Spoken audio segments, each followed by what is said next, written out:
We have this ongoing situation where a whole group of children is being denied their right to a free, appropriate education. We have met that as a nation with a shrug.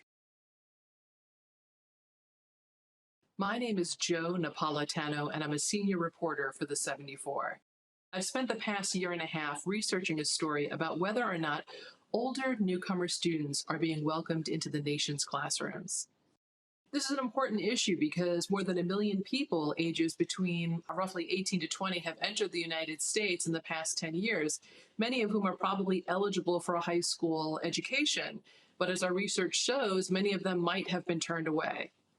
So this was a 16-month investigation that required thousands of calls placed from my home in New York City to high schools around the country, including Alaska, Hawaii, Texas, California. I interviewed probably thousands of people. We have results from 630 schools, but I talked to often more than two or three people at many schools. At certain times, I was making up to 60 calls per day, juggling maybe 20 schools at a time in various zip codes and area codes, and it was quite an enormous lift. So I was a staff reporter at Newsday, which was actually my hometown newspaper. I grew up on Long Island for several years, ending in 2016 when I became a Spencer Fellow at Columbia University. So while I was at Newsday, I came to realize that thousands of unaccompanied minors had crossed the border and had made their way up to Long Island and were attempting to get into Long Island schools. And they had a particularly difficult time with the Hempstead School District. And it was Hempstead who was not immediately enrolling them. And according to some of the students, we're telling them, stay home until we have a seat open for you. We don't have enough teaching staff. We don't have enough room for you. So when I realized that and I reported on that for more than a year, it made me wonder if the same thing was happening elsewhere. So I did some research on that and found that indeed it was, from here all the way to California. But even though that happened back in 2016, I still heard from ESL teachers that that type of discrimination or being turned away was still continuing. And it's kind of sad because a lot of the ESL teachers would be thrilled to teach these kids who are 18, 19, 20, 21. If they were picking up the phone for these calls, they would probably invite the kid in. But when you have other people making that determination, and that's what's really a very important takeaway from our research, we had people who were clerks, assistants, secretaries. Nothing wrong with being a secretary. Many secretaries are registrars and they know the law, but some don't.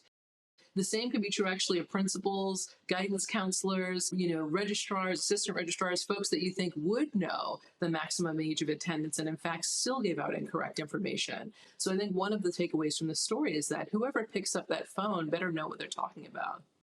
What people really need to embrace and understand is that a refusal from high school can have a lifelong implication for a child. I mean, think about it. You come to this country, you're turned away from the high school, then what are you going to do?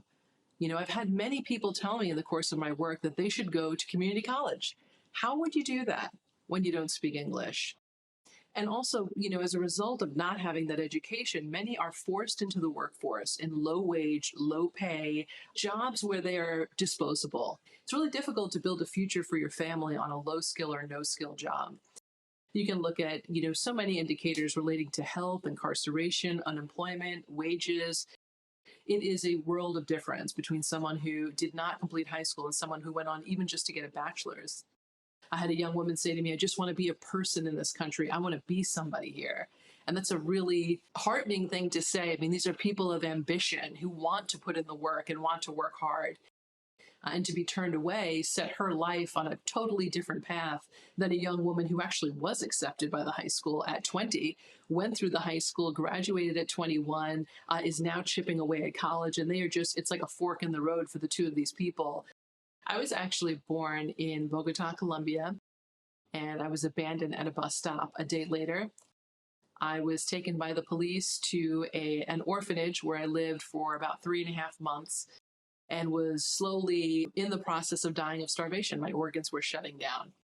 At the very kind of last minute, I was adopted by a blue-collar family from Long Island. My father soon abandoned the family, and I was raised by my mother, who was a single parent with no college education. I went to a solid public school. I was able to successfully get into Northwestern University. With the help of financial aid, I was able to go almost for free. A few years later, I was writing for the New York Times as kind of a grunt level person, but I had a ton of bylines under my name. And I took those clips to get a staff writing job at the Chicago Tribune, then Newsday, then here at the 74, doing all these incredible things. And I wondered, for the people who were kind of caring for me, if you will, then, if they could have imagined where I would be.